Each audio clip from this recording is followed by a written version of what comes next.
আসসালামু আলাইকুম। কেমন আছেন সবাই? আশা করি আপনারা সবাই ভালো আছেন। তো আমি বলতেছিলাম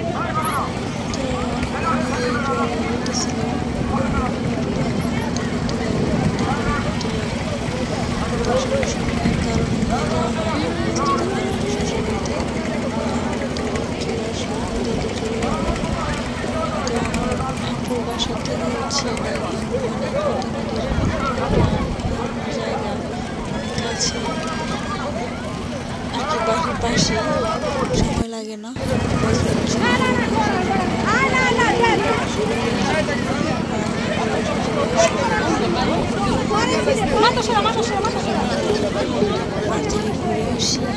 আসলে বিকেল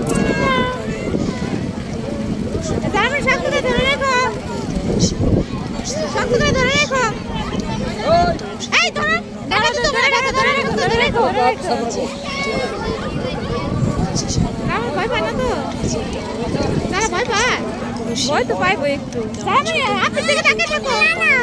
ভয় পায় না উঠছে না আগে উঠছে তোর আগে বুঝতে পারছিলাম যে একটু ভয় পাচ্ছি, তবু আমি সাহস দিলাম যে ভয় পেও না, ভয় পেও না, কিছু হবে না। চরকা বিক্রি করছিল, ছোটবেলায় কাঁঠাল পাতা দিয়ে বানিয়ে চরকা ঘোরাতাম। বিভিন্ন আইটেমের ডিজাইনের এগুলো পাওয়া যায়। তো আপু ওদের দুজনকে দুটো চরকা কিনে দিল। তো ওরা এটা মানে বাতাসে উড়াচ্ছিল, দেখে অনেক সুন্দর লাগছিল, ভালোই লাগছিল। এদিকে আমার ছোটো মেয়ে নিচে নামার জন্য উঠে পড়ে লাগছিল, পরে একটু নিচে নামিয়ে দিয়েছি, দাঁড়া করেছি। তবে দাঁড়ানোর পরে সে একটু ভয় পাচ্ছিল, কারণ আশেপাশে অনেক লোকজন ছিল। আর জোয়ারে হচ্ছে যে নদীর পাড়ে যে পিলারগুলো ছিল সেখানে বসে চরকাগুলো উড়াচ্ছিল।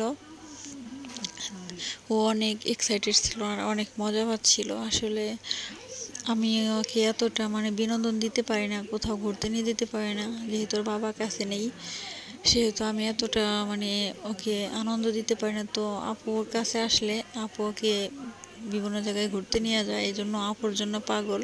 ও ছোটোবেলা থেকে আপুকে অনেক বেশি ভালোবাসে আর আপু ওকে অনেক বেশি ভালোবাসে। আবার এখানে চলছিল জাম্পিং, তো বললো মা এখানে উঠে লাফাবো।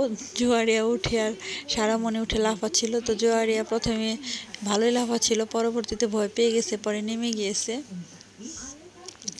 আবার এখানে হচ্ছে যে এটা হচ্ছে হাঁসের ওপরে উঠলো। আর এখানে আয়শাকে উঠিয়ে দিছি, মানে আমার ছোটো মেয়ে আয়শা অনেক খুশি ছিলাম, ভাবতেই পারিনি উঠে এত খুশি হবে, কারণ আমি ভাবছিলাম যে অনেক ভয় পাবে, কিন্তু দেখে ভালো লাগছিল, একটু ভয় পাইনি। এই যে ওরা ঘুরছিল আর আমি দেখছিলাম। এখানে আইসক্রিমের দোকান, তো যেহেতু ছোট মানুষ বিভিন্ন বায়না করে, বুঝতেই পারেন। তো বলল মেঘা খাবো, আইসক্রিম খাবো। পরে দুজনকে দুটো আইসক্রিম কিনে দিচ্ছি, আর তারা নিজেই চুজ করে নিয়েছিল কোন আইসক্রিমটা খাবে, কারণ তারা সব আইসক্রিম সব কিছু বুঝাবে দেখে হচ্ছে আমাদের জিনিস সারা মনে করলো যে আমি ফুচকা খাবো।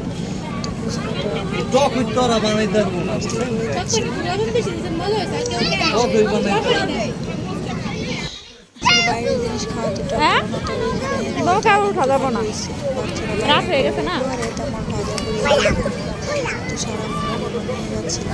পার্সেল করে নিয়ে নিলাম। আর পাশে দেখেন কত সুন্দর একটা দৃশ্য, যেহেতু সূর্যটা ডুবে যাচ্ছিল আর মনে হয় পদ্মা নদীর দৃশ্যটা আরো সুন্দর হচ্ছিল, দেখে মনটা জুড়িয়ে গেল। মাশাআল্লাহ, এত সুন্দর ঢেউ, এত সুন্দর বাতাস, এত সুন্দর আবহাওয়া।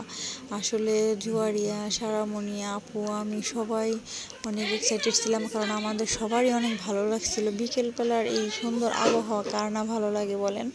সত্যি আমার খুব মানে মনটা খারাপ ছিল, তবে পদ্মার পাড়ে এসে আমার মনটা অনেক ভালো হয়ে গিয়েছিল।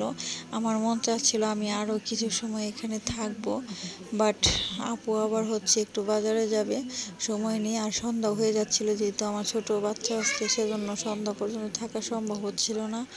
পরে হচ্ছে আমি আরেকটু এই যে ঘোরাফেরা করে মানে চলে যাব সেই প্রস্তুতি নিচ্ছিলাম। তো জোয়ারে বলছিল যে আমি যাবো না, আরও কিছুক্ষণ থাকবো, ওদিকে দেখি যে সুন্দর পার্ক সাজিয়ে রেখেছে, এগুলো হচ্ছে